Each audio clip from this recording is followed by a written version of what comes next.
நெல்லை மாவட்டம் பாப்பாக்குடி அருகே பெட்ரோல் குண்டு வீசியதுடன் ஒருவரை அரிவாளால் வெட்டிவிட்டு தப்பிய 7 பேர் கொண்ட கும்பலை தனிப்படை போலீசார் பிடித்துள்ளனர்.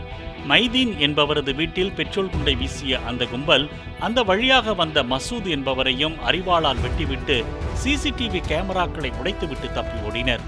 கைரேகை நிபுணர்களுடன் சென்று சம்பவ இடத்தில் தடயங்களை சேகரித்த போலீசார் தாக்குதலில் ஈடுபட்ட 6 சிறுவர்கள் உட்பட 7 பேரை கைது செய்துள்ளனர்.